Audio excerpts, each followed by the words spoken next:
you, and your dog is going to be a lot more engaged. Now, you'll hear me talk about engagement a lot, and the reason is because through engagement, it's really important that we understand if our dog is engaged with us, they're not engaging in other things.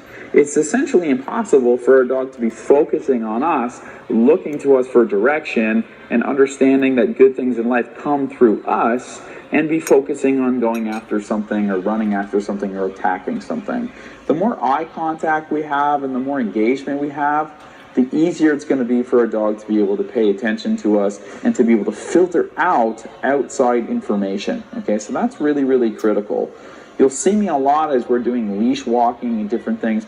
I don't want the dog to walk outside of your home and to be seeking things. A lot of times, dogs, they're automatically, the engagement, as soon as we leave the front door, it just goes out the window. So what we want to do is, we want that cue, especially when we're going outside, we want that to change. We want it to be a cue to engagement. When we go outside, I need you to engage in me because that's where you get food and that's where you get attention, all these great things, okay? So that's just a little bit about motivation and about engagement. And what we're going to do is we're going to get a little bit more into the meat and potatoes moving forward. But before we go on to tools, I just want to talk to you just a little bit about understanding the difference between reactivity and understanding the difference between aggression. So typically a dog who's reactive, you'll see me calling a dog reactive when they're barking or lunging or growling or something like that. However, they don't really have the desire to hurt that other dog, to put holes in it, to attack it, to shake it like a prey animal or something like that. A lot of dogs actually develop this because they're very frustrated and they're not so focused on their owners.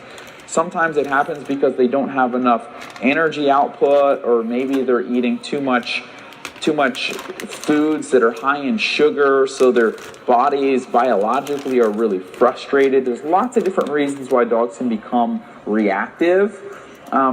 But really, what it comes down to is the dog doesn't really mean harm. And a lot of people see a reactive dog and they call it aggressive, when really it's not actually trying or desiring to hurt that dog.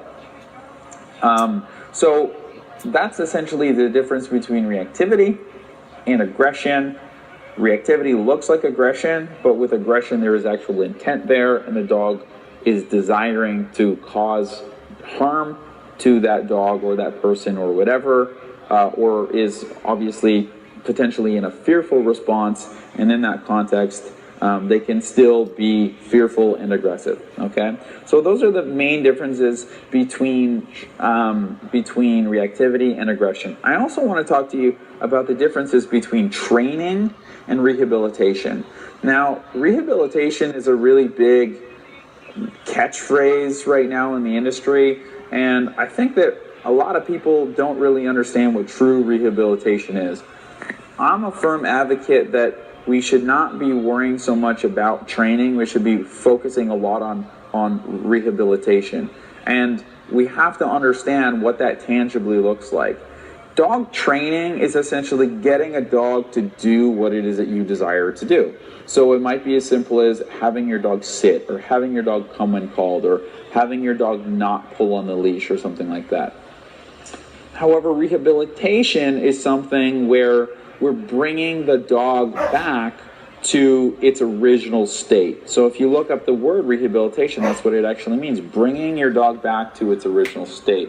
And that's really critical, because we have to remember that if your dog is reactive or aggressive now, then we have to be able to bring it back to where it initially was, when it was just a puppy and it was developing social skills and so on. So the difference is training is going to help us significantly in our rehabilitation process, because it allows our dogs to start making better choices, and if they're very frustrated, it brings them down to a more balanced place. Okay, so that's really, really critical.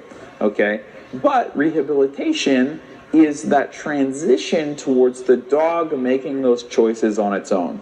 So it's a difference between if I'm walking with a dog and I take them off leash at the park and I have to call them away from another dog because I'm thinking, well, this might not go so well. That's dog training. Whereas rehabilitation, we get the dog to start processing in a different way. Now, he may have been afraid of other dogs previously. And so what we need to do there is we need to get his mind to actually think, hey, I have positive associations towards other dogs. I don't need to be scared of dogs anymore. Or maybe he was a bully with dogs and had too much confidence. We need to get them to understand, you know what, I was kind of being a jerk about that. Maybe I don't need to act that way anymore. And start looking at dogs differently. So that's essentially what rehabilitation is getting the dog's desires to align with yours, and almost to get your dog to start thinking the way that you want them to think without them even knowing it, okay? And so I oftentimes draw the association between how people talk about parenting.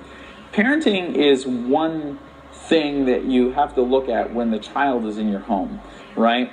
But parenting is on a totally different level when that child grows up and leaves your home, and the decisions they start to make are very much different when they have their own apartment and they don't have to have a curfew anymore, and they have to have their own job and to be able to pay their own bills.